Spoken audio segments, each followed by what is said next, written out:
Good afternoon, ladies and gentlemen. You are welcome once again to another faithful, available, and teachable talk, Conversations That Matter, brought to you by the Fidelis Leadership Institute.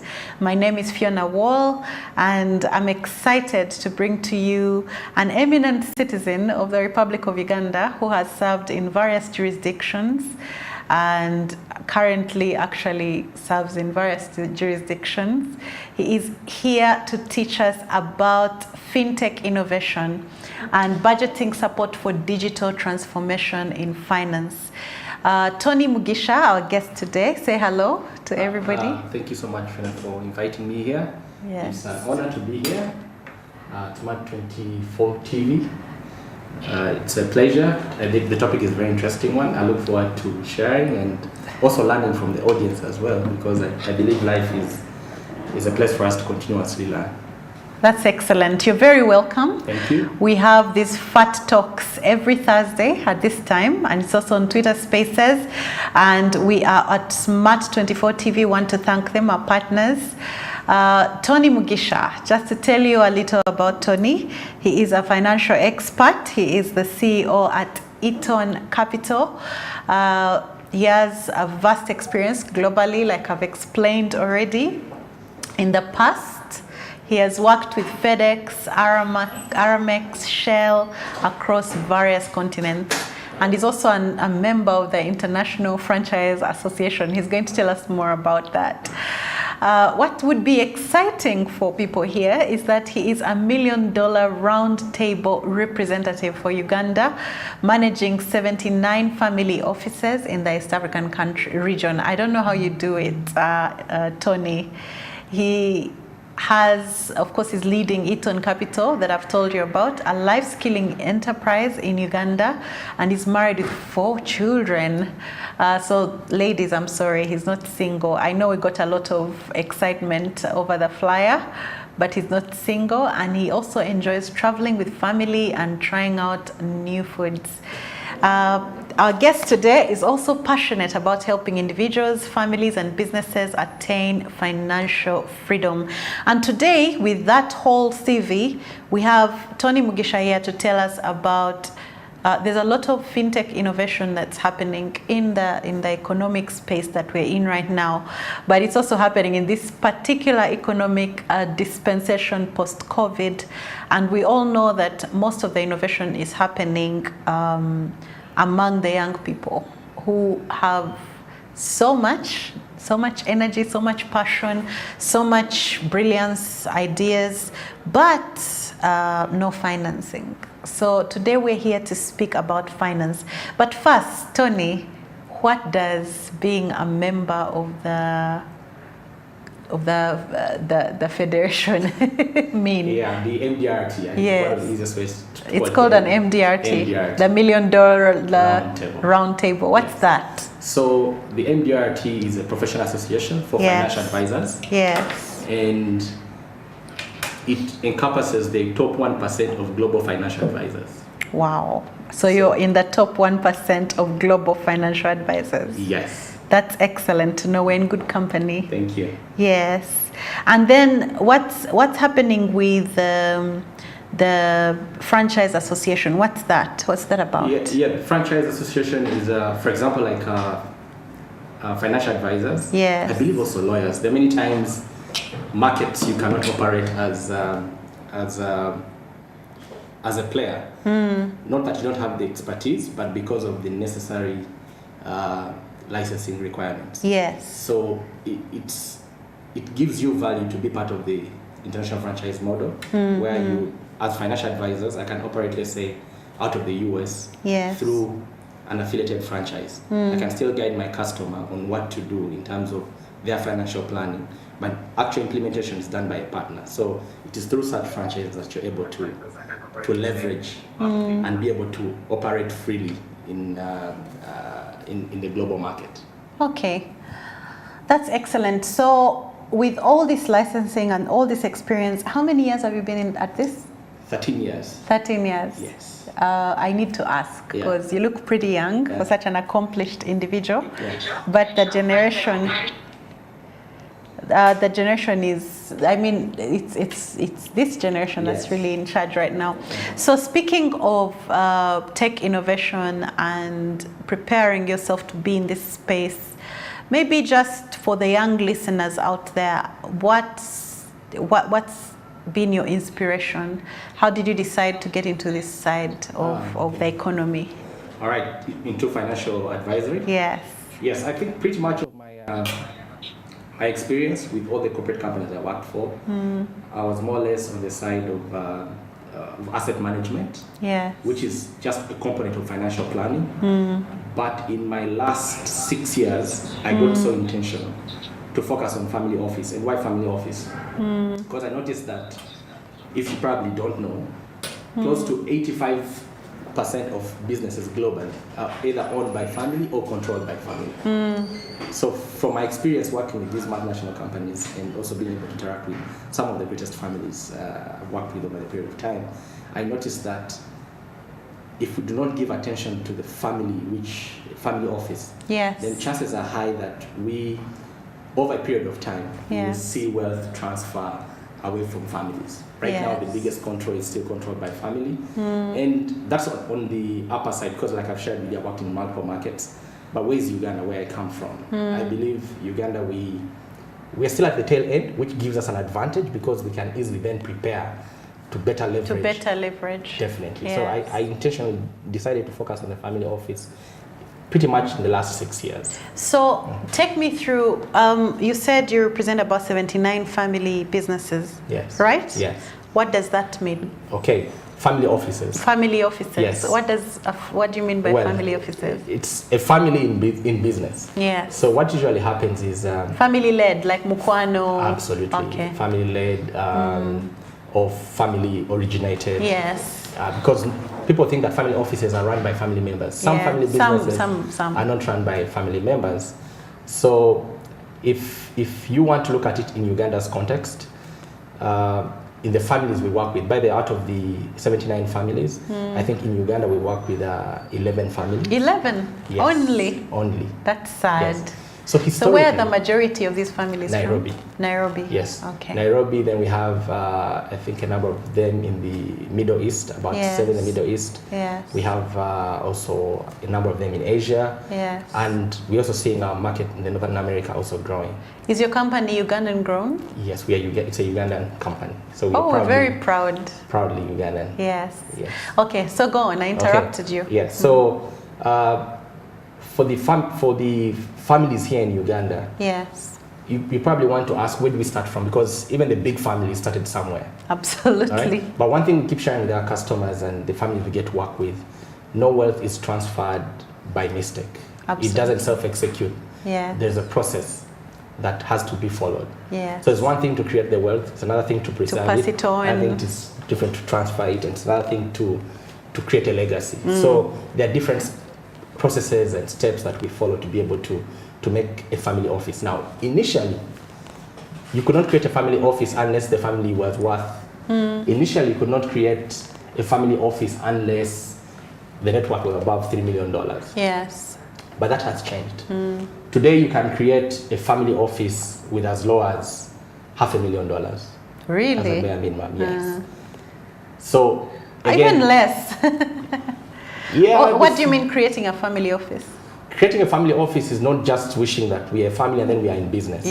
You actually need to have a very structured process. And in that process, you use very many instruments. What we call a family office, there are families that have been able to create wealth in a particular place, being able to diversify in other markets, and continue to grow. Because when we talk about family, we talk about 3 types of wealth. There's human capital, and there's intellectual capital, and there's the financial capital. So many people tend to focus on the financial capital, which is the money and the assets, but the other 2 elements, which is the human capital and the intellectual capital. Human capital is what all the family members, the number of family members. And intellectual capital is what do all family members know, and how do they share it amongst themselves. So assuming you're a family that has maybe 20 family members across the globe, and you have maybe some lawyers, you have some businessmen, most of them probably wish to do their own profession. They want to take part in family business, but they also have this thing they're passionate about. So how do we create a structure that allows members that want to work in the family, but those who want to pursue their own exploits can continue to pursue, but still be involved in family. So the structure that goes around that to be able to create what we call fair versus equal, or what we call equality within the family, because that's a very interesting topic within the family. So it's broad. Family office is quite a broad topic. So pretty much that's what we do. We don't do it alone. Most of our customers have lawyers, they have tax planners, because depending on the size of your estate, you actually need a tax planner. You need advisors at every level. So what does it look like? Right now you have only 11 families you're representing, and that means you manage their capital. What do you do exactly? Okay, we literally advise them. We don't manage anything. Oh, you're just financial advisors. Yes, our model is... Not just, but you know what I mean. Yes, our model is one that allows to transfer knowledge. We don't want to be like a hedge fund, which says, hey, if you're going to bring your money, we'll give you amount X, and if you're happy after the end of the year, maybe give us more money. We don't do that. We believe in transferring the knowledge. We believe that if we equip the family, they should be able to pass on that knowledge to the raising generation. Yes, it doesn't put us out of business, because then we're able to support other businesses. So these 79 businesses that you've grown, are any of them listed? No, none of them. None of them is listed? Yes. Is that an option you advise families to go for? Well, depending on the family strategy. But usually the dynamics of family business in sub-Saharan Africa, I wouldn't recommend a family to go listed because of very many other... I only recommend or structure families to go public, where we are trying to create, where there's no very clear continuity plan, especially in families, then that becomes a very good option for us. But if we still have other options on the table, why not? So are you advising families not to practice family planning in order to ensure continuity? Because I've noticed that the more affluent families actually have fewer children. You find maybe the Madbanis or the Metas may have 1 or 2 children, or I don't know which other families you have there, the Mukwanos, I think have 2 or 3. So how does that come in? Because, you know, we've seen different economies, especially the BRICS. They might be limiting children now, but there was a time they were encouraging people to populate the earth. So what's your as a financial advisor, what would be, it doesn't have to be orthodox. What would be your advice? No, definitely everything needs planning. We are in an era where you cannot take any chance on anything. You literally need to plan anything. But one of the things that's interesting, I mean, and this comes from a context of working pretty much like in 3 continents, the people tend to be busy. This is Africa, Asia, and the US. And the US, okay. So what usually happens, not that these guys or families tend to have few children. Yes, some do plan, because they extensively plan. I mean, I work with some of the families where we plan for 3rd generation. Wow. Especially in the Middle East right now, many people are actually planning for 3rd, 4th generation. Because most people in the Middle East, it's really 2nd generation. And also many are first-time wealth creators, like Uganda. Uganda, I think most of us are first-time wealth creators. Yes. So we have very few families that have gone generations. before, Yes, of course. Due to confidentiality, I can't mention the families. But we also have some families where we are, I think, on 4th generation in Uganda. But 4th. Nice. But sometimes people think that to create 4th generation, you need a lot of wealth. Sometimes it's you being able to create a system that should be able to absorb that opportunity once it comes. So it's a broad topic. It's a broad topic when we talk about families. But back to your question, do they plan to have few kids? They tend to be busy. Oh, they're too busy to make babies. Too busy. Yes. No, I understand that. But what I'm saying is, you talked about being intentional. And sometimes if your desire is to have a family business, and your desire is to make it to the 4th, 5th generation, you have to be intentional also about making sure that you have progeny to take over. Whether you're adopting them or you're actually getting them from your DNA.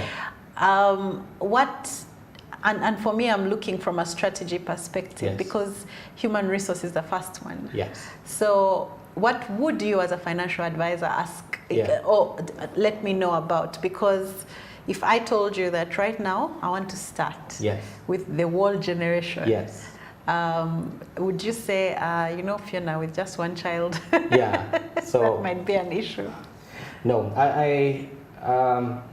you know, in our industry, there's no one size fits all. Yes. But what I can say, when we talk about a family, it's not only about the children. We have spouses in there. Okay, because spouses also do play a part. Spouse dynamics. Yes, they do play a part. I mean, I've worked with some of the families where we notice that the key resource that we need is actually spouse, one of the family members.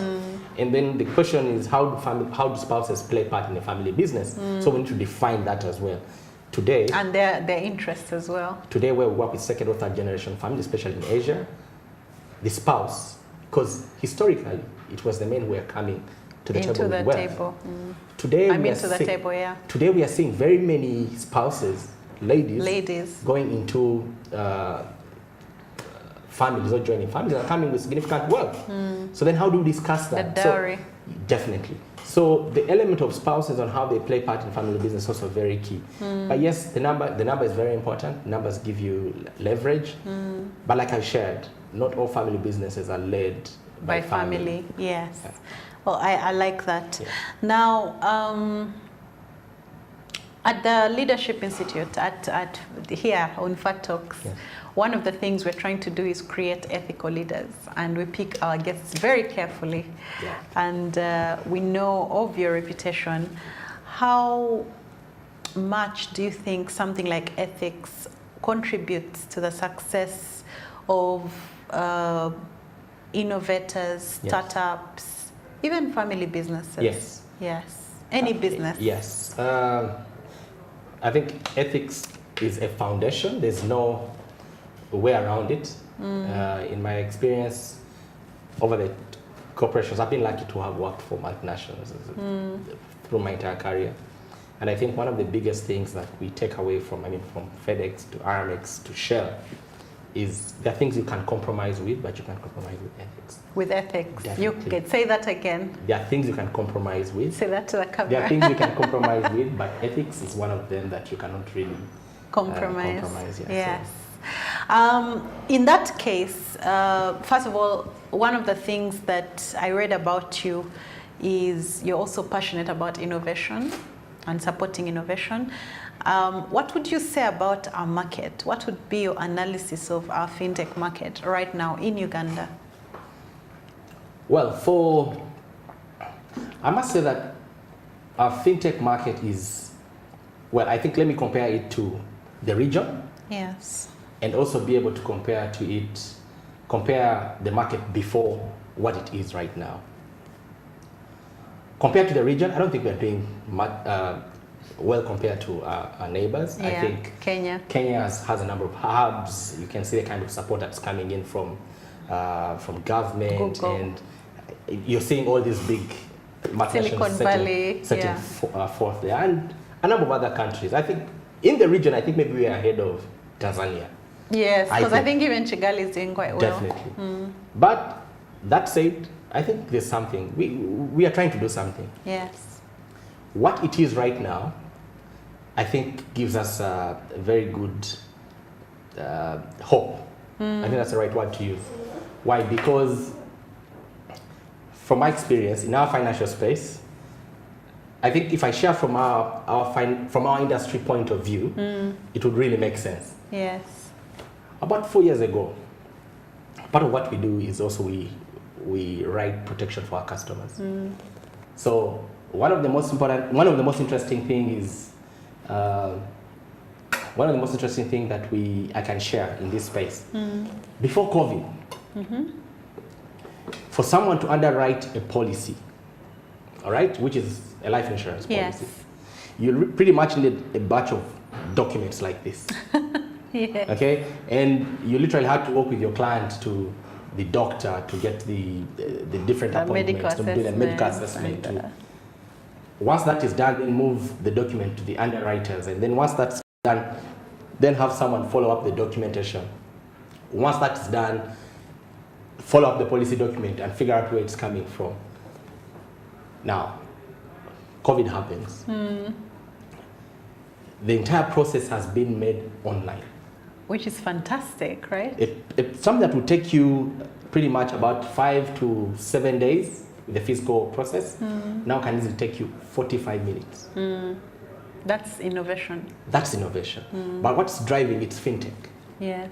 Because without the fintech, and the guys who have been supporting this system are very young guys. I've had an opportunity to meet them. I think the eldest is about 27 or 28. And I was amazed. I said, if the young guys can actually do this, what more can be done? And that's only one industry. Well, you can imagine what else is happening in healthcare, what's happening into transport, what is happening into telecom and many other sectors. I don't know what is happening in the legal department. There's a lot, yes. Yeah. So I think from where we are coming from, there's lots of ground that has been covered. Yes. There's still a lot to be covered. But I think we need to create an environment that allows them to explore. Exactly. So and that's where our topic comes in, helping fintechs access financing for their innovation. In your experience, especially in the region, what model works? Because there's been, and I've been involved with tech development for a long time, not as a tech person, but as a support person. We've had innovation hubs and supporters, people that give some support, even especially in the legal sector with the Hague Innovation for Hague Institute for Innovations in Law. We have, and we've had a lot of not fintechs necessarily, but tech innovations bloom, especially legal tech, like Barefoot Law and examples like that.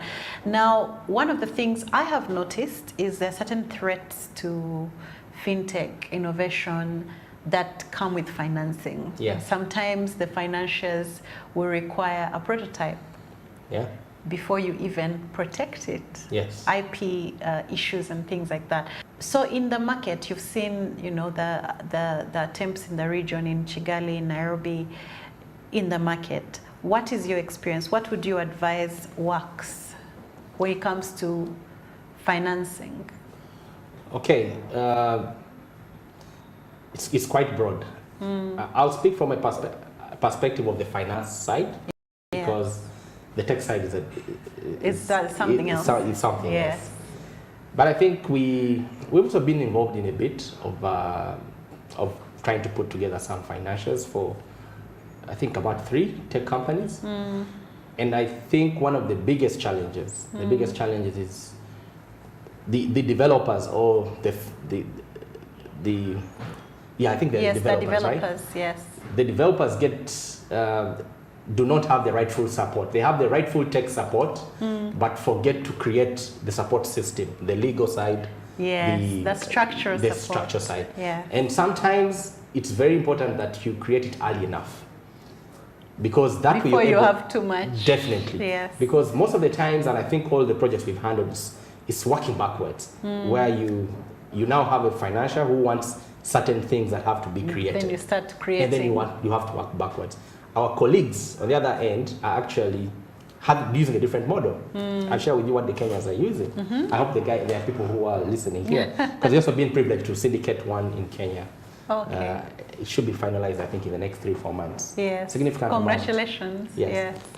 So what these guys do is they get the legal person and tell them, listen, we don't have money right now, but we know you have the legal expertise. This is what we want to do. What we want to assure you is we want to give you interest. Equity, We want to give you equity. And from the word go, that's amazing. You have a person covering your legal interest.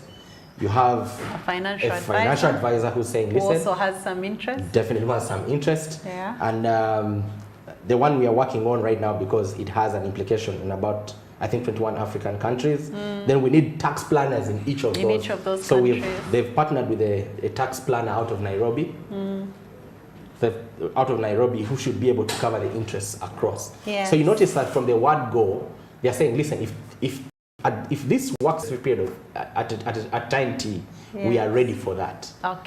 Then you don't have to work backwards. And by the way, when you do that, the turnaround time is fast.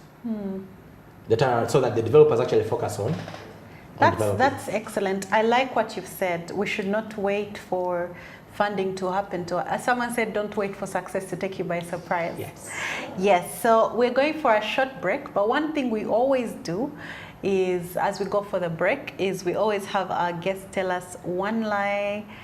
Okay, 3 things, and 1 or 2 of them should be a lie. Okay. And on the other needs to be true, and they should be about you. You will not tell us which one is a lie and which one is true. Okay. It will be up to the audience and the listeners to tell us what this is. So we're going into a short break right now. Those on Twitter Spaces, you can go grab a cup of coffee. Those with us on TV, you can just watch for the adverts.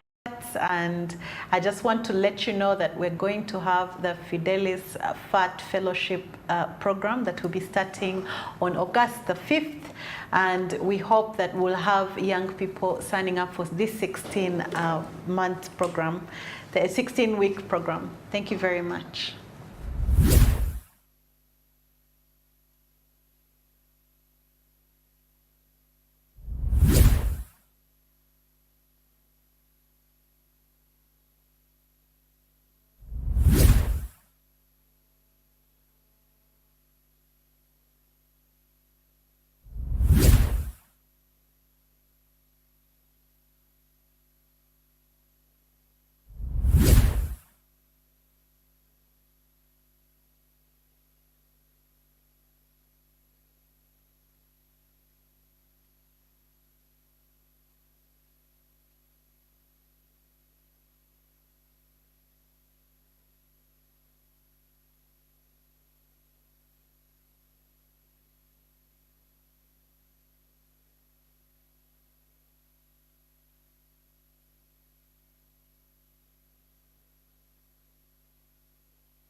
Thank you, ladies. Once again, we are here talking about fintech innovation and how to access financing for it.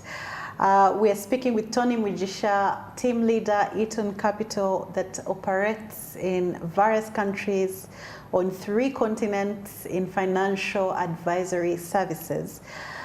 Tony was telling us just before the break about what makes it work when it comes to accessing financing for fintechs. And I think he gave us a very good idea of, you know, before you have a house, before you build a house, you need to have a firm foundation. And sometimes fintechs in Uganda I don't know, they sort of put up the walls before the foundation is solid. And then when they get the financials, they start going back to try and put up a solid foundation. So you've shared what you've seen in other markets that works, which means you can establish a foundation of advisory services without necessarily capitalizing them. You just could work with the issue of equity capital. And as I speak, one of the things that we've been trying to encourage our businesses, especially fintechs and other innovators, is to actually structure their businesses so that they're sellable to equity investors. But again, you need a lot of financial literacy for that. Where can people get this kind of information? Well, I think the easiest way for you to be able to do that is getting an equity partner. Yes. Because anyone else will charge you for that. Yes. I mean, if you came to Innovationn Capital, we'll definitely have to charge for that. People are scared of losing control. Yeah, but you know, controlling of something, 100% of something that's not big is not worth it. You rather give out a bit of give out that. A bit and get bigger. Absolutely, because when you give them equities, for example, like if they gave you equity, you're literally going to do even more than what you probably do once you're paid, if you're paid for that. Yes. I'll tell you why. Because if you will not go in unless you're too sold, because not every equity partner will just accept. Yeah. Because if a developer came up and said, Tony, we're looking for financing for this, and if I believe in that solution, chances are high I'll ask for equity as my trade-off. Because most times you don't know whether it will work out, and most of these fintechs, the percentages show that not very many work out. Absolutely. Yeah, so one of the cheapest ways that you can actually access that is through equity. Is through equity. Yeah. Okay. So it increases the chances of it working out. Yeah. So online we had somebody called Trevor who wanted to speak. Trevor, please speak to us. He had a question for Tony. Trevor, you can unmute and speak.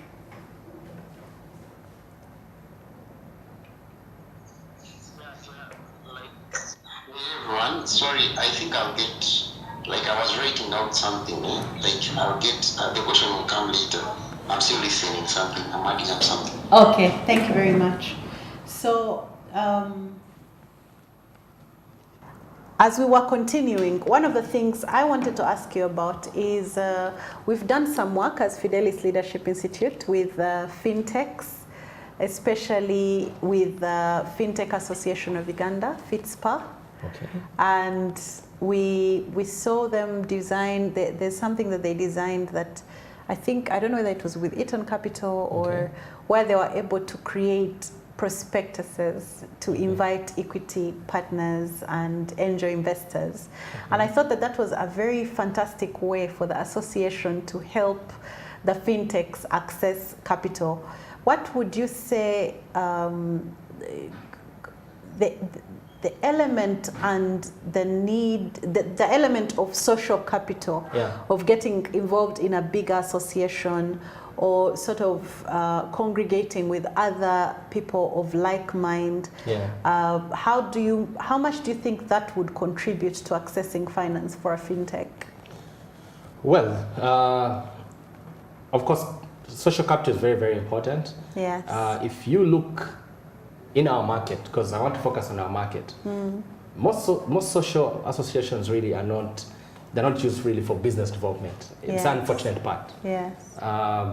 Yet I believe if we focused a lot in that direction, we should be able to see a lot of progress. But unfortunately, that doesn't happen. So is it going to work in the fintech? I think in the fintech association, we look at things like the regulation, what is happening, but for raising finance, I think there's a lot that has to be. Why? I'll tell you the reason why. Because in that association, pretty much the finance function is not there. Because I believe it should have been the associations putting together a number of partners. Yes. We need a legal partner, maybe as one fintech. Creating their foundation. Definitely. And benefiting from the economies of scale. Yes. You know, when one of the things that I have actually seen is when I was president of Law Society, one of the things we did was we got together as associations. Yes. And we fought there was a trade licensing issue that was creating double regulation. Yes. But I realized that the social capital, the economies that came with all of us being together, it reduced the burden on any one of us doing the work, but it also gave us a bigger voice for advocacy. So I like that. And I think that if people are listening out there, I know we have SACCOs. Yes. let's walk away from fintechs and go into just, financial self-help projects like SACCOs. So if 30 SACCOs got together, they'd be able to access huge financing that they could actually form a bank. Absolutely. And yet we would rather stay in this SACCO that gives me 300K every 6 months. Yes. So thank you very much for that clarity. I feel like I should start a fintech of my own. So one of the things that fintech innovators look for, and I think innovation usually comes from the hunger to solve problems. Yeah. And in your experience, and without breaking any confidentiality regulations and things like that, what are some of the most successful fintechs you know of, and why do you think they have been successful? Okay. Especially in accessing finance. Okay. I think the most successful one that just comes off my head is in the healthcare space. Yes. In the healthcare space, there's this fintech, like you said, I can't go into the details. But literally what these guys were doing were they chose to automate the medication process for the specific, I think they are diabetic. Yes. They are diabetic and HIV and something chronic illnesses. Yes. So they noticed that if they did automate that process and created a system which would allow not the patient, but the people who care about the patient. Yes, to know and be able to replenish and be able to track actually how much is left. I need that app. I have so, people who have heart issues, heart disease. And when you talk about solving a problem, yes, I mean the problem is not only for the person who's experiencing it, but the people around them. The support system. The support system around them. So the inconvenience of someone leaving work to go and drive and check on mommy. Yes, or pick drugs and have them delivered. Them delivered. Yes. Now having a system that can actually help you and prompt you. All you have to do is have a balance on your account. So in order for medication to arrive. So it's auto debits and yes. And why am I sharing that? It is someone being able to sit down and say, okay, fine, where's the problem now in the healthcare space? Even in our space here in Uganda, access. I don't think the fintech guys are doing much in that space. You don't think they're doing enough? Yes, and guess what? There's lots of finance available in that space. Really? In healthcare. I hope you've had technology experts that are online right now and on Smart 24 TV. There's a lot of money out there for health fintech, medical, and energy. Yes. Energy fintechs like solar energy and the likes. Oh, that's excellent. Now, so you think that the levels of success also depend on the subject matter? Yes. Yes. The scalability, I think there are three things. First, I think the scalability, because any investor or any person wants to look at he wants to look at something for the long term. Yes. Okay. The second is how big is the problem. Yes. Yeah. And now investors don't only want to make money; they want to feel there's a part of CSR on it. It's transformative. Definitely. Yeah. So your ability to be able to get not just an app or something but something that is able to deliver those three things. To solve a problem, be scalable, and have social impact. Absolutely. Yes. That's excellent. I think that actually applies for innovations across the board. Yeah. What happens to IP, intellectual property? How much does that play into finance, in your opinion? Yeah, I mean, there's no. I would not advise any of my clients to invest in something without an IP. It doesn't make without any an sense. IP, doesn't make any sense. Why? Yeah. I mean, I'm being basic here. Yes. Yeah. I mean, why IP is intellectual property, and that means you own the design. Yes. And it is registered because it is who is registered that owns it. Definitely, because it's like having this big basket, and then you keep pouring in water with lots of holes in it. Yes. I know what these guys go through to, at least I've worked with some of them. I know what it takes to, from concept development to actual implementation. You would not really wait for that point in time where you're going to do all the heavy lifting. Yes. Only for someone to come and for me as a take it up. Definitely, and for me as a financial advisor, it's really not protecting the actual, but protecting the clients, because no single client goes in to just help. They're going in to make money in the long term. As a financial advisor, how much due diligence do financials make on, especially on issues like IP? We actually don't do that. We ask in most of that kind of job. Yes. We probably wouldn't go for it alone. We actually would ask. One of the first things we need to advise the client is, who is your legal representative? Because we are not lawyers. We can't interpret the law. Yes. We are numbers guys. So on the financial side, we can take care of that. And I think that's one of the things that has kept us and keeps us very unique in the market. Because very many financial advisors will say, we can do the job and get a legal person. We want to make sure the client works with their legal representative. Depending also on the kind of scalability we are looking at, we probably also would want to have a tax planner available. Absolutely. Because tax can actually do, it can wipe out everything. Yes. So I believe very, very many financial advisors will tell you the same thing. So one of the things that really, and actually most people do it here, even the fintechs, I know some fintechs that have been able to access money here, and guess what? They're only developers and maybe a legal representative. And they've not involved a financial advisor, and they've not involved a tax planner. Guess what? And then these people come in. And changes everything, changes the outlook. Changes the model, the outlook, the scalability, everything. Everything. So you need to have the whole works. You need to have the structure right from the word go. So you don't go to the garden without a hoe. Absolutely. So we have to tighten our belts. The fintech space is obviously not an easy one. Yes. In your experience, where does fintech innovation usually root from? Is it from the technological part? Is it the problem solvers, the philanthropists, or is it the financiers who are looking into business models? I think it's the developers. It's the developers. Yeah.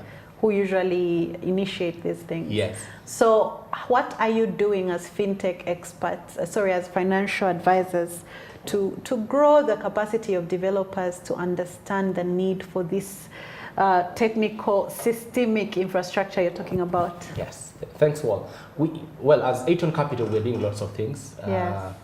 We push out lots of videos.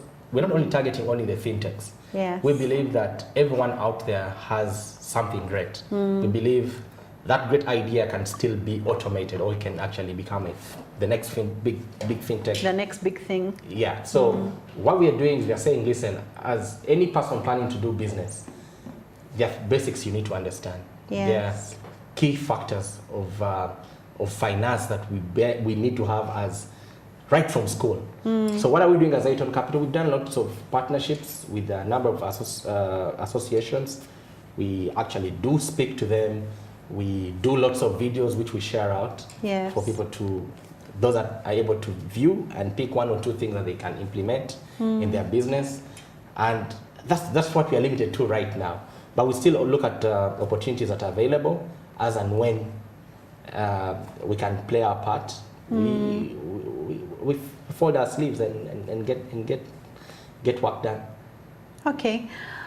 In that case, when it comes to access to finance, one of the things that has been happening is we've had some litigation in the region, especially in Uganda, that talks about against things like syndicating, which, we've had from other financial experts that this is like telling the lungs you don't need oxygen. So please explain about syndicating and why it is necessary. Yeah. Well, like you just shared, we can't do without it. Yes. Why? Because right now the world is a global village. Today, we are having multiple companies having multiple presence, both being there as branch offices or being there as partners in specific businesses. Yes. And the free movement of capital is also very important. Let me take it down this way. Fiona, if you have some significant wealth, right? Yes. And you have been able to make some investments in this country, in Uganda, your home country. And you see a very good investment, let's say, in a nearby country or in another market, and you are able to actually enjoy that benefit. Now you become internationally backed. Now, if you can enjoy a benefit for an investment that's in another market, why wouldn't you use the same approach to do the reverse? Yes. Now, it becomes a problem because of legislation. But, and something that's happening in the finance, I'll share with you what's happening in the finance space. This thing of AI is going to change There are no borders. Dynamics. Yes. It's already happening. There are no borders in AI. Yes. Yeah. And why is it thriving? It's because of such borders and barriers that are being created. Now, the world that we are going to, that you and me, or maybe our kids will enjoy, is one... We're already enjoying. Definitely. That one without or suffering it. Yes. So what do you have to do, you as an individual? Do you avoid it or do you embrace it? And I think you're better off being on the side of embracing it. So it's inevitable. In finance, there's no way you can survive without syndicating. There's no way you're going to get value. And both ways. Because you're hedging your risk. Yes. So it's, again, I know that it's in the courts of law, but I believe it's for the best interest for the country to allow those kind of syndicating. Yes. It's so broad that we may not be able to exhaust it here. It needs a day on its own on why it works perfectly across the board. And one of the things that also comes out then is, I guess as financial advisors, I think it's also good for you to build a foundation for this economy to rise to the standards of others. And you would have to do this by educating all the advisors in the economy. Because if we have the judiciary speaking one voice, something else away from the financials, then it causes problems. Like you're seeing now, it's creating very dangerous precedents. So what are you as the fintech space or the financial advisors doing to sort of demystify these things for other sectors whose advice affects your business?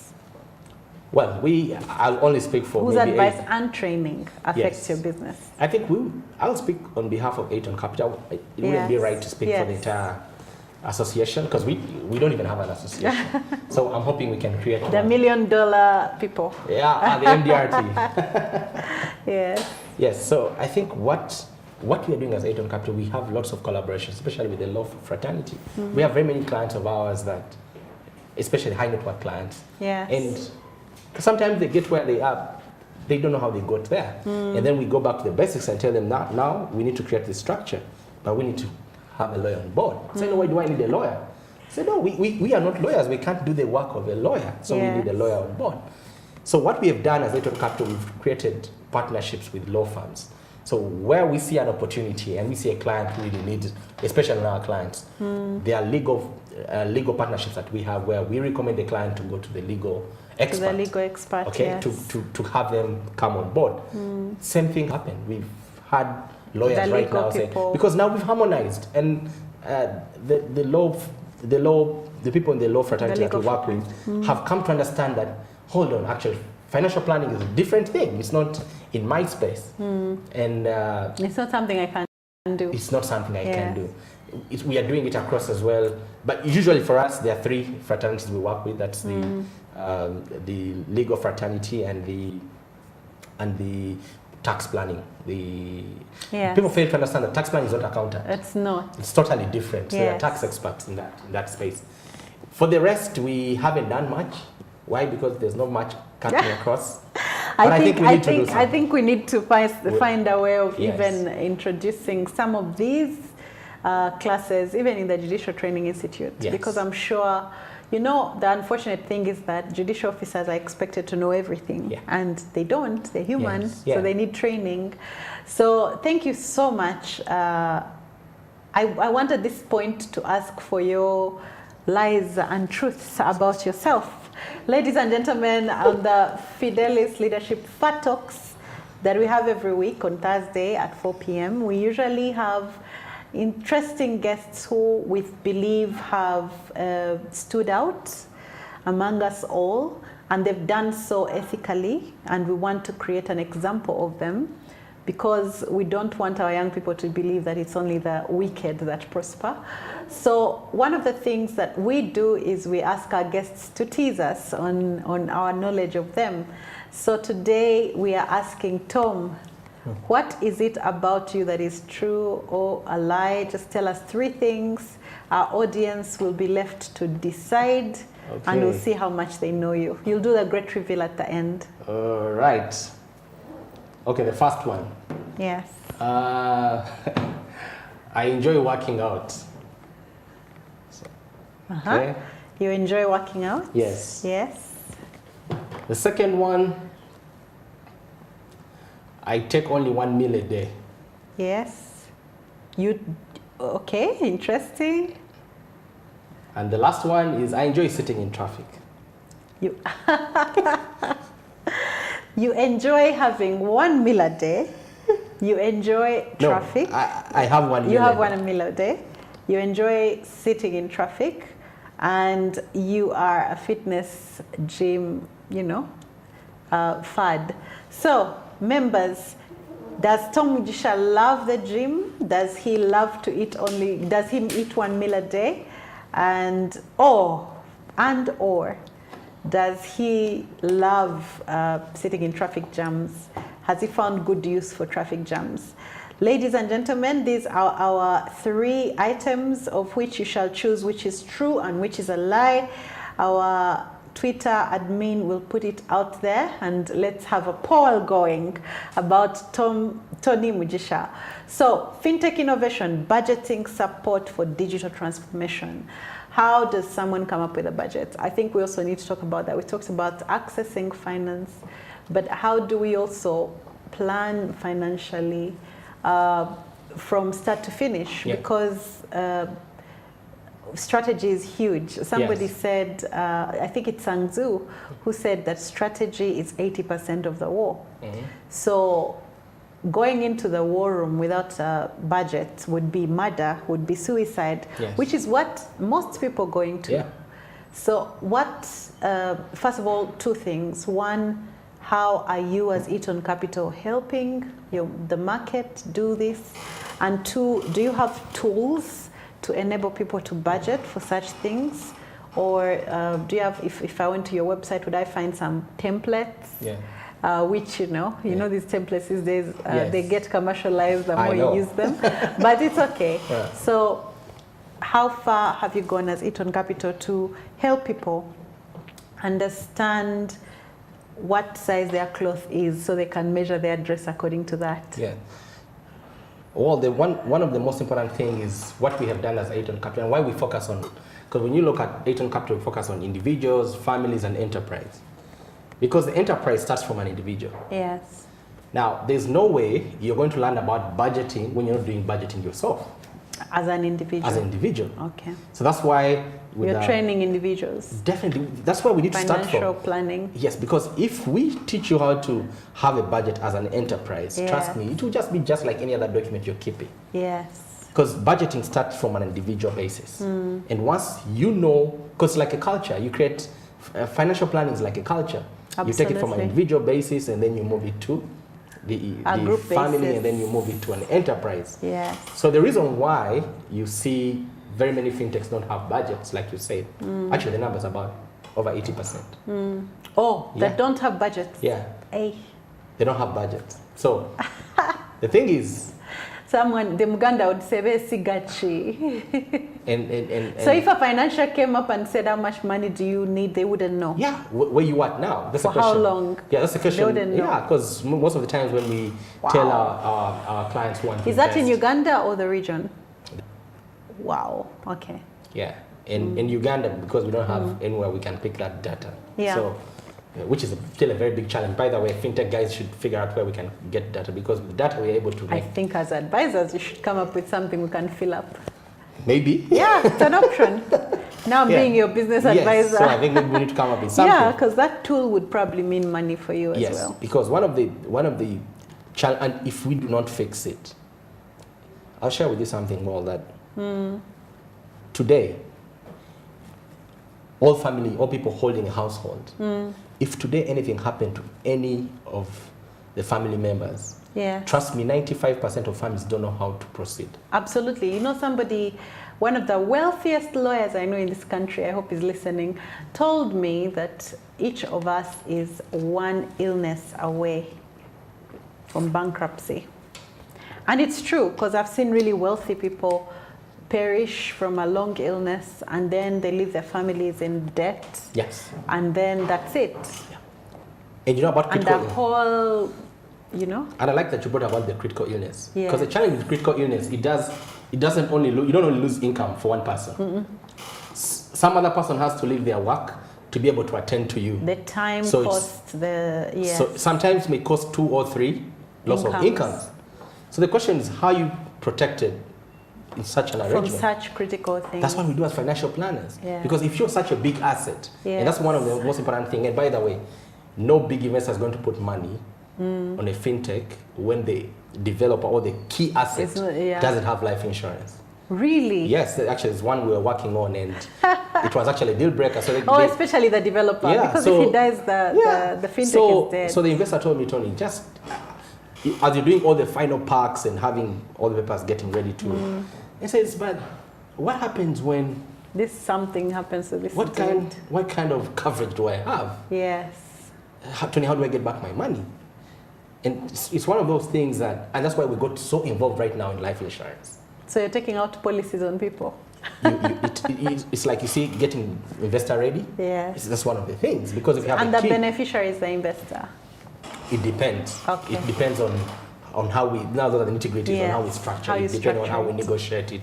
But it's very important. So because we are quick to look at all these things, we never put value to our lives. And if this thing is to work... And yet, yes, that's the foundation. Yes. I mean, it's your brand. Yeah. So usually if someone went to Eton, yes, they would want you to be insured.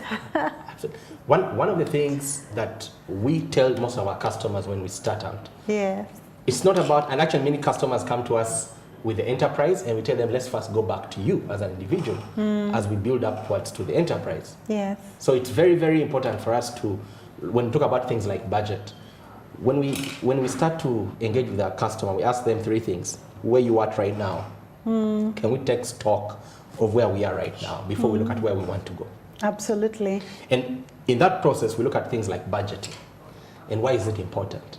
Because we can't have a budget for an enterprise or for something that you're trying to pursue without looking at the budget yourself. Yes. So budgets, yes, are very important. We have some templates. We share those with our customers because again, it's our business. So it's one of the things the journey we work our clients. So you have templates, budget templates. We have budget templates. And budget support. Yes. Yes. And like I shared with you, a life skilling enterprise, we don't want just to give you that template. We want to make sure that we equip you. And by the way, every year we review with our customers. We just go back and say, okay, fine. This is what we agreed upon. Has anything changed? Or maybe something has changed on our end, and we tell you, by the way, you need to start planning for this. Yeah. 6 years ago, we weren't planning much for critical illness. Today, we have to plan for critical illness because we can't do without it. Yes. Because, and by the way, something very interesting. Today, and it's the biggest fear right now in this country. If we do not create structures around protecting our retirement savings, which is part of the journey as well. Because when I work with my client, I want to see them through the whole process. From beginning to end. Yeah. And how much, okay, let me ask, how much work does that make for you? In what sense? If you want to be with them from beginning to end, and most of them probably are going to only offer you equity. Yes. And how do you run this business? In the long run, it will pay off, but I'm just wondering, and I'm asking as a fellow business person who would want to know, yes. No, we don't need to be there all the time. Yes, Yeah. it's not a lot. It's not very labor intensive. Yeah, it's not labor intensive. Our catch-up meetings about what, 45 minutes to an hour. Okay. It's probably once a month, depending on the project we are working on. Sometimes once a quarter, sometimes actual reviews. But that's not for fintech. That's pretty much for our clients. Yes. Our entire client base. Yes. Now, the other thing that I wanted to ask you about, Tony, is when we get to the issue of financing and budget support for digital transformation in finance, how much can we do? And for me, I'm asking this on behalf of everybody that's listening. One, there's the low appreciation for the transformation that technology can bring on. Okay. There are people who hide behind the problems in AI. For instance, you heard about the Australian lawyer who went to AI and got all these authorities and put them in a case documents, and the judge called him out because AI had creatively made up the cases. Wow. They didn't exist. Yeah. And now, every lecturer is probably warning their students against using ChatGPT for, and yet ChatGPT was a newborn baby when he did that. Yeah. It had just been developed. I mean, it was developed in November last year. Yeah.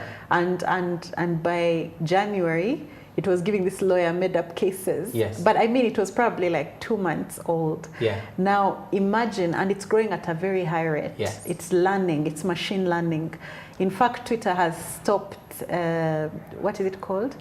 Elon Musk has stopped Twitter from giving their data to this ChatGPT thing because it's now commercialized. At first, it was supposed to be a social venture. Yeah. So when you look at the barriers to technological innovation, especially in our conservative markets, which are still governed by older people who don't understand technology. Yes. I mean, you still have bosses in offices that need tech, but the boss doesn't even type his own documents. He handwrites them, and someone, he thinks, he orders the secretary to typeset. Yeah. So what are we doing to educate those that could actually provide finance for this kind of innovation in an area, in an environment and a market where interest rates are very high? You remember the red tape you were talking about when it comes to creating insurance policies, for instance. Yes. We still have a lot of red tape around borrowing money, accessing finance for simple businesses. Yes. Even where a property is over, the value is 800 million, and you're getting a loan of 60 million, and they're really taking everything you've got. Yes. So what I'm asking is, how do we move forward, and what is a financial advisor like you, telling the government, the forces that be, in trying to ease access to finance, to drive innovation? It's a very long question. Yes. Yeah. I'm trying to get my head around it. Yes. But as I do that, let me just mention something about AI. No, I was sitting with one of my clients, the doctor, and we're actually discussing about AI about last week. And he was telling me, Tony, do you know it's going to get a time? He's actually a surgeon. And he was telling me, I feel, because I was telling him about AI and the different things doing, even in our space, in financial advisory, it's doing lots of things, because machine learning learns, and that's it. No room for error and all those things. And he told me, Tony, do you mean it's going to get a time whereby someone will have to say, doctor, don't touch me, I want that machine to do everything? And I said, hold on, actually it's very possible. We're going to get a time whereby even the best doctors are saying, no, I want the machine. Yeah. Time is going to come. Absolutely. So what does that mean? We need to adapt. Very quickly. We need to adapt. Yes, there are risks. Huge risks, by the way. Very huge risks. Yeah. But I mean, even life itself is a risk. So I think the biggest challenge that we have is, how do we regulate it? I think for me, that's where we need to focus. And I think that's for the legal guys. But can I be a bit of can I be a bit of an activist in this instance? Yeah. The European Union just came out with their data laws, their data protection laws. Yeah. Uganda had data protection laws long ago, way before stuff really started happening. And yet, the one thing that has led in this market has been fintechs, has been, because in Africa, by the time we came up with things like mobile money, nobody in the world knew what that was. Yeah. And mobile money thrived and grew, the momentum it grew, because there was no regulation to stifle it. So I believe that, yes, sometimes regulation follows development and innovation, and maybe there's a cost to the taxman, but why shouldn't we first let the grass grow? You know, the parable of the farmer, where Jesus said that, you know, let the seed grow with the weeds, and then we shall weed after. Because when we are so concerned about regulation, and I know it's unfortunate that I'm a lawyer and I'm saying this, sometimes it stifles development and creativity. And people are also very, very, like the insurance companies, the insurance environment, and all these other sectors, they've had a lot of problems because of regulation. Recently, even trusts now, mutual trusts are going to be taxed, which wasn't. And I think that's why they were actually thriving, because there was.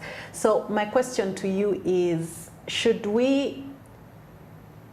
we, as people that want to promote innovation, especially in technology and even financing in that area, ask for subsidies, advocate for periods of grace, advocate for low interest loans for financing in our national budgets and things like that? Because I think that, as you said, we have to embrace the fact that technology is here.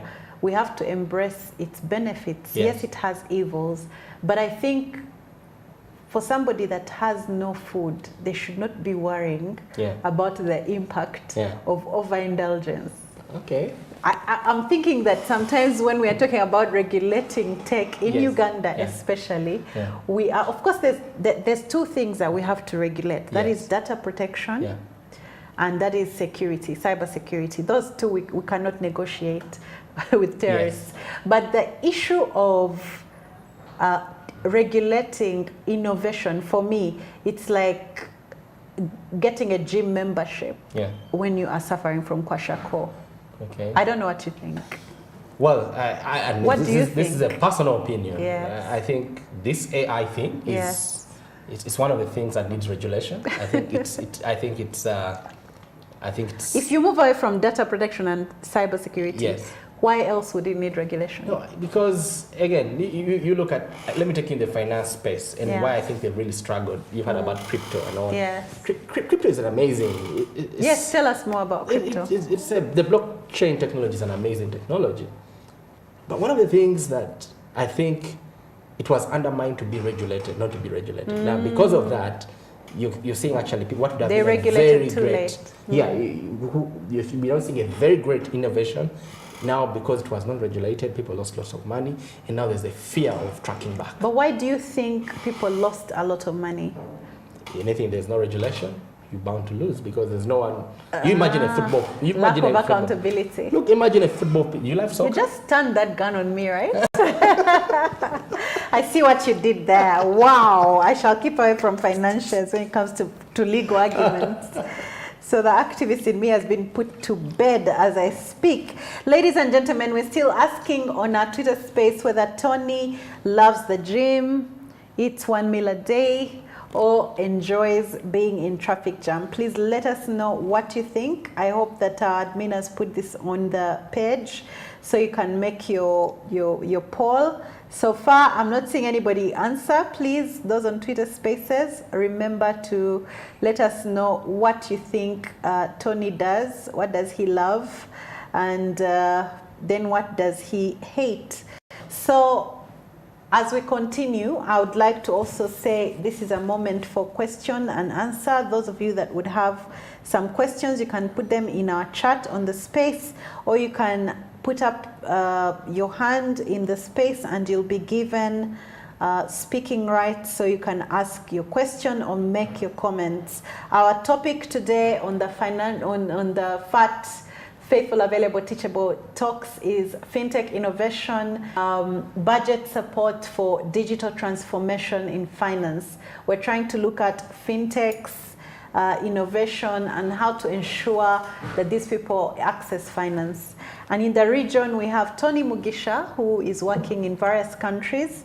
I wanted you to make a comparison, Tony, with what's happening in the US as opposed to what's happening here. I mean, we have multi-million-dollar family estates. Yeah. What do you think has worked as opposed to our markets here? Okay, well, I think also, if to give it a fair comparison, the US market to the Ugandan market, the way I look at it, we are probably about 150 years. True. Okay, which, like I shared with you earlier, it's actually a great advantage. And we can get it right. Definitely. It's like us getting oil yesterday. Yes, when you see all these things and say, wow, Yeah. I think we have a great chance at everything. Yes. But that said as well, it has a double-edged sword. Yes. But I think the great lessons we need to take away, and when I work with families here, like I've emphasized, when we look at capital, people think about financial capital. That's what we are referring about financial capital. Many times I speak to business But capital owners. is also human resource. Absolutely. Actually, in financial planning, we look at 3 types of capital. Intellectual. Human capital, which are the people, Yeah. intellectual capital, Yeah. and then the financial capital. By the way, on all the 3, families that have been wealth for a long period of time have focused on the 2. Intellectual and human. Yes, that's why you see hedge funds are huge in the US. Financial The financial capital. They're saying that, yeah. you know, it doesn't matter what kind of money you have, Yeah. provided you're not developing the human capital and intellectual capital, chances are high it will be wiped out. So that's a learning from those markets. Yes. Yes. But then, as families here, what are we doing? What are we doing when it comes to our families? We're asking you. Yeah, families are What only is your focusing. observation? People are focusing a lot on financial capital. That's where all They want efforts the go. money. And- Oh, yes. Yes, money and the assets. So tell me, how would you focus? What are some of the strategies you can do Yes. to focus on the right things? We have a great opportunity, like I shared with you, because we are about 150 years. Yes. So some of the things that we do with the first-time wealth creators, because most of the families that are here are first-time wealth creators. So we're saying that, listen, you are blessed to be the first-time wealth creator. You can actually give a direction. Yes. Okay, and as you're giving this direction, we want you to focus it in this. In this area. In this area. And we give our reasons why. Why we believe they do that. We have a great shot at maybe preserving that wealth for maybe 40 or 50 years. Yes. Okay, as opposed to another direction. Because what happens, the first generation creates, second generation grows, third generation splits. First creates, Second second grows, grows, third splits. Isn't that what happens to our land tenure as well? That's what is happening. Yes. But how about if we think differently? Who is creating this? You've talked about capital, financial, intellectual. You've not talked about like real estate, the land and Yes. stuff like that. What capital is that? Well, there are only 5 asset classes. Yes. Globally, anywhere Yes. you go. Yes. There's property, Property, equity, equity. bonds, commodities, Yes. and cash. Yes. So any asset you have, if you have a qualified financial advisor, they'll be able to plot it in those 5 asset In classes. those 5 asset classes. That's So it. this is property. Now, the rule of thumb is you should play in at least 3 asset classes. Oh, Yes.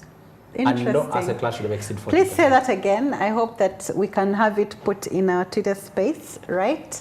There are only 5 asset classes globally. Yes. It's property. Property. Why properties? Because one of the longest assets that has been able to preserve wealth and has been able to stand against inflation over a period of time. It keeps growing, yeah. Everyone knows about that. There's good property and bad property. Does it have disadvantages? Yes, it also has disadvantages. And risks. No one ever talks about the disadvantages. For our clients, at least we show them the disadvantages. Second, we have the equities. Equities, yeah. They can go up and down. Are they good? Yes. They Can have they be their bad? risk. Absolutely. We have commodities. In Uganda's context, anything to do with farming falls under commodities. That is trees, animals, name it. Falls under commodities. And then we have... Do my saucepans at home fall under commodities? No. It has to have a resale value. In Uganda, it's really about farming that falls under commodities. When you go to other markets like in Asia, gold. Oh. Yeah, people hold a lot of gold in Asia. People hold. Yeah, a lot of gold. Actually, we have a lot of gold in Uganda, but because some other people are supposed to certify it, yes, it has no value in our homes, right? So that's a topic as well. Yeah, that's a whole other topic. Yes, but actually when some countries actually have gold accounts, like in the UAE, you actually have to have a gold account. Yeah. And it's in cages and it's converted to, you can actually move. It's very interesting. You should pick interest in that and find more about it. So it's property, equities, bonds, commodities, and cash. By cash, I mean fixed deposits,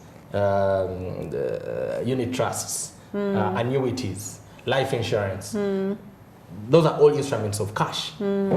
So in all the assets, all assets that you hold in your lifetime will fall under those 5 asset classes. Now, one of the things that we track as financial advisors is how is your portfolio standing?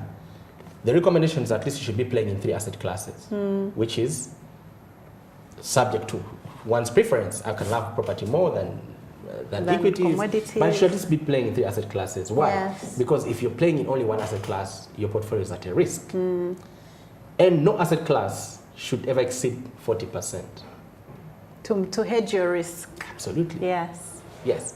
So once you that's under the asset classes, but it's not under the capital. Our social security right now. It's under cash. It's under cash. NSSF. A lot of it. No, there's cash. No. I'm not talking about as a personal thing for me. Yeah. I'm saying if our fund right now were being assessed with how they invest, are they following the 40% rule? No. Yeah, I know they're not. They're not. So that's something that you might want to advise. We have actually moving on.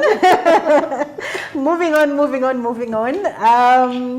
I like that advice, So we have 40% of that people who have responded say you love working out.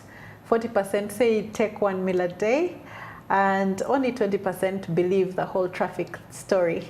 So you're going to have to tell us the truth, but not now. Not now. Are there any people that are interested in speaking? Do we have any speakers who would like? At this point, I'd like to recognize our people who are present. We have somebody from Vitalife called Dr. Mirembe Joel.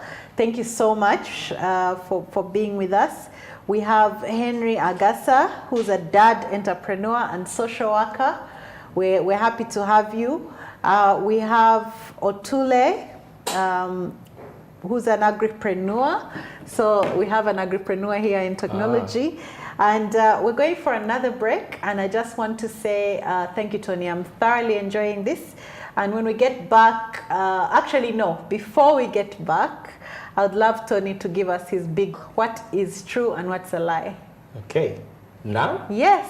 Okay. So I actually don't like working out. Yes.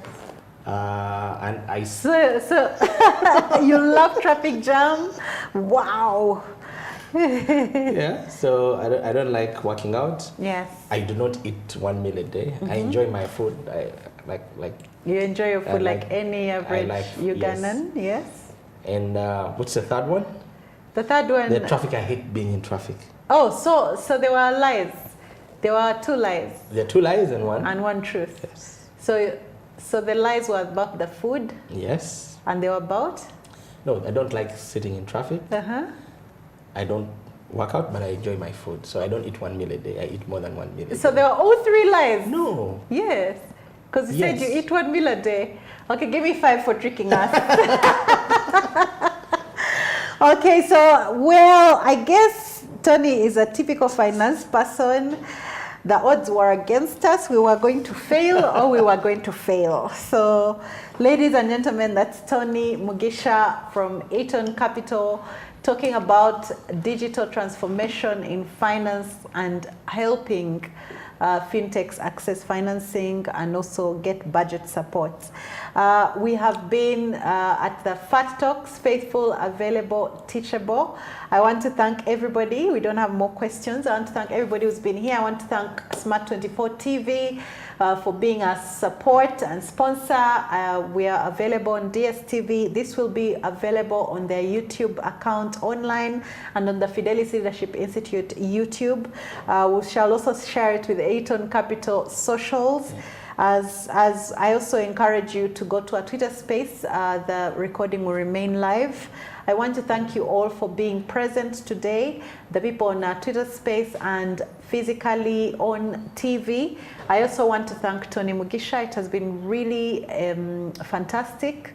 We are inspired that someone as young as you is causing the change that you're causing. Barack Obama said you should be the change you want to see, and I think that you're living that dream. Your 4 children are wonderful, and I think wonderfully provided for in this case. So ladies and gentlemen, please remember to build your capital. Yeah.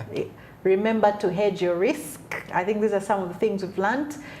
Remember to budget and manage your own finances in order to be able to manage even more. Yeah. And remember that, yes, even though we are 150 years older, younger than the US, we can get where they are very fast and do very well because we have a young, fertile environment within which to grow.